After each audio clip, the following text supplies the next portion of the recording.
Assalamualaikum teman-teman, perkenalkan nama saya Samsia dari Prodi Akuntansi. Dalam video ini saya akan membahas materi-materi yang telah saya pelajari pada pembelajaran bahasa Indonesia pada aspek perguruan tinggi. Kita langsung aja ya. Nah, di sini ada 5 teknik yang dilakukan dalam memahami sebuah pembelajaran dalam pembelajaran bahasa Indonesia. Yang pertama, keterampilan menulis. Yang kedua, keterampilan membaca. Yang ketiga, keterampilan berbicara. Yang keempat, keterampilan menyimak. Yang kelima, keterampilan dan kemampuan public speaking. Nah, kelima keterampilan ini saya akan bahas satu persatu. Yaitu apa sih pengertian keterampilan menulis? Nah, keterampilan menulis salah satu keterampilan berbahasa yang produktif dan ekspresif yang dipergunakan untuk berkomunikasi secara tidak langsung, tidak dengan pihak lain. Keterampilan yang diperlukan dalam menulis, pertama, memilih kata yang tepat. Yang kedua, menggunakan struktur kalimat yang tepat dan jelas bagi pembaca. Yang ketiga, mengupayakan ide-ide informasi. Kita langsung masuk ke tujuan menulis. Nah, di sini ada 3 tujuan menulis. Yang pertama, tujuan penerangan. Yang kedua, tujuan pernyataan diri. Yang ketiga, tujuan pemecahan masalah. Oke, kita langsung masuk ke jenis-jenis menulis. Nah, di sini ada 5 jenis-jenis menulis.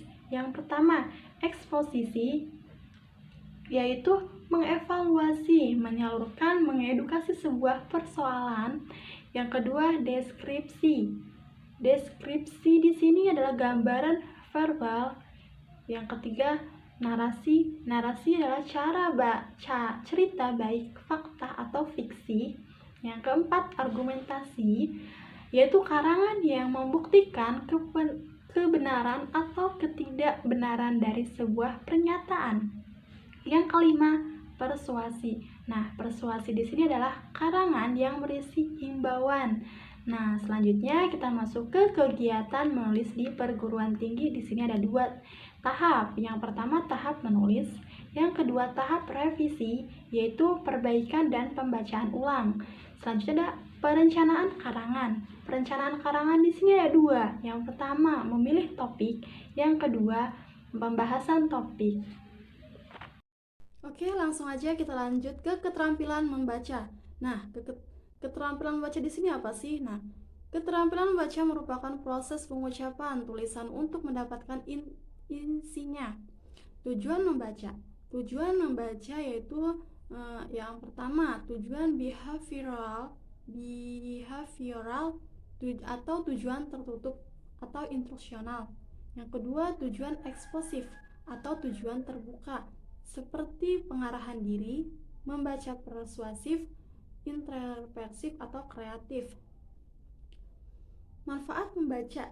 Nah, di sini ada manfaatnya membaca, yaitu memperoleh banyak pengalaman hidup, dapat mengikuti perkembangan ilmu pengetahuan. Selanjutnya kita masuk ke jenis-jenis membaca. Nah, di sini ada jenis-jenis membaca. Yang pertama, membaca nyaring. Yang kedua, membaca dalam hati atau senyap. Dibedakan menjadi 2. Yang pertama, membaca ekstensif atau membaca yang dilakukan secara luas, bahan dan waktu yang digunakan cepat dan singkat. Selanjutnya ada tujuannya itu sekedar memahami isi yang penting dari bacaan dengan waktu yang singkat dan cepat. Contohnya membaca survei, membaca sekilas, atau dangkal. Selanjutnya membaca intensif. Nah, membaca intensif di sini adalah membaca secara teliti dan seksama dengan tujuan memahami secara rinci dan teliti. Contohnya membaca talaah isi, membaca telaah bahasa. Selanjutnya yang ketiga, membaca kritis. Nah, membaca kritis di sini adalah membaca dengan berusaha memahami isi bacaan serta berusaha mencari kekeliruan dari segi pertama, penyusunan kata. Yang kedua, penyusunan kata bahasa. Yang ketiga, juga makna yang tersurat atau tersirat. Membaca cepat. Nah, speed reading lebih mengutamakan kecepatan dalam memperoleh informasi. Selanjutnya membaca apresiatif dan estetis. Nah, apresiatif di sini adalah bersifat apresiasi dan penilaian. Selanjutnya estetis. Nah, estetis di sini adalah bersifat estetika atau keindahan. Kegiatan membaca yang sifatnya khusus lebih berhubungan dengan nilai-nilai atau faktor intuisi atau perasaan. Membaca teknik. Nah, membaca teknik di sini adalah sistem membaca yang efektif dan efisien dilakukan dengan berusaha dan memiliki manfaat ganda baik pembaca maupun orang lain. Selanjutnya, faktor yang memengaruhi kemampuan membaca. Yang pertama, unsur intrinsik. Unsur intrinsik di sini adalah kepemilikan kompetensi, minat, motivasi, dan kemampuan membaca. Selanjutnya, unsur ekstrinsik. Nah, dari luar pembaca, di sini adalah lingkungan, pengembangan teknologi. Selanjutnya, teknik membaca. Nah, di sini ada beberapa teknik membaca. Yang pertama, baca pilih atau seleksi, memilih bagian bacaan yang dianggap relevan dan kebutuhan membaca. Yang kedua, baca lompat skipping, untuk memungkinkan bagian bacaan yang relevan dengan cara melompat bagian yang tidak diperlukan. Yang ketiga, baca lenyap atau skimming, membaca cepat untuk mengetahui isi atau bagian suatu bacaan. Selanjutnya, baca tetap, scanning atau memindai, yaitu membaca sangat cepat, ia akan melompati banyak kata. Oke, kita langsung saja keterampilan berbahasa Indonesia pada aspek berbicara di perguruan tinggi. Nah, yang pertama presentasi. Presentasi di sini adalah kegiatan berbicara di hadapan banyak hadirin. Agar presentasi ilmiah dapat berjalan dengan efektif dan yang perlu diterapkan yaitu yang pertama memiliki minat, dan perhatian peserta. Selanjutnya, menjaga presentasi tetap fokus pada masalah yang dibahas. Selanjutnya, menjaga etika ketika tampil di depan forum ilmiah. Selanjutnya, kita masuk ke tata cara dan etika presentasi ilmiah. Nah, yang pertama, setiap peserta harus jujur pada diri sendiri. Yang kedua, setiap peserta wajib menghargai pendapat atau gagasan orang lain. Yang ketiga, menyiapkan bahasa presentasi ilmiah dengan multimedia. Yang keempat, melaksanakan presentasi ilmiah. Nah, kita masuk ke seminar. Seminar di sini adalah berasal dari kata Latin yang berarti benih. Jadi, seminar adalah tempat benih-benih kebijaksanaan. Susunan acara seminar. Nah, di sini ada beberapa susunan acara dalam seminar. Yang pertama, laporan ketua. Yang kedua, penyajian ketua. Yang ketiga, pembahasan oleh pembahas. Yang keempat, diskusi. Yang kelima, penyimpulan. Yang keenam, penutup. Kita langsung saja masuk ke pidato. Nah, apa sih pidato? Nah, pidato adalah kegiatan menyampaikan gagasan secara lisan dengan menggunakan penalaran yang tepat serta memanfaatkan aspek-aspek non-kebebasan yang dapat mendukung keefisienan dan keefektifan. Pengungkapan gagasan kepada orang banyak dalam suatu acara. Tujuan berpidato. Nah, di sini ada tujuan berpidato, yaitu informatif. Tujuannya untuk menyampaikan informasi atau keterangan kepada pendengar. Persuasif atau bertujuan mengajak atau membujuk kepada pendengar. Selanjutnya, argumentatif atau tujuan untuk meyakini pendengar. Selanjutnya kita masuk ke kriteria berpidato yang baik. Nah, kriteria pidato yang baik itu ada beberapa nih contohnya. Yang pertama, isinya sesuai dengan kegiatan yang sedang berlangsung. Yang kedua, isinya menggugah dan bermanfaat bagi pendengar. Yang ketiga, isinya jelas. Yang keempat, isinya benar dan objektif. Yang kelima, bahasa yang digunakan mudah dipahami si pendengar. Yang keenam, disampaikan secara santun, rendah hati, dan bersahabat.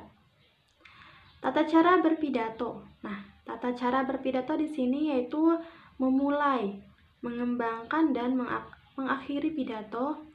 Selanjutnya, langkah-langkah pidato.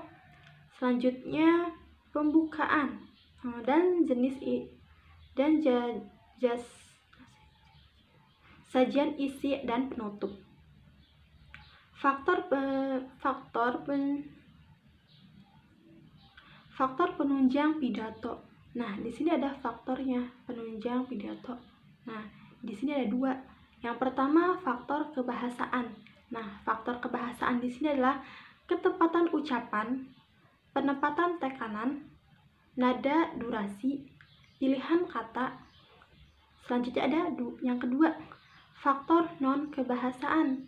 Nah, faktor non kebahasaan ini yaitu suara atau bunyi, kondisi ruangan, medis, selanjutnya pengetahuan pendengar. Selanjutnya ada keterampilan berbahasa Indonesia. Nah, selanjutnya ada keterampilan berbahasa Indonesia pada aspek menyimak. Nah, menyimak di sini yaitu menyimak adalah suatu proses bahasa yang dimaknai ke dalam pikiran atau meminta upaya keadaan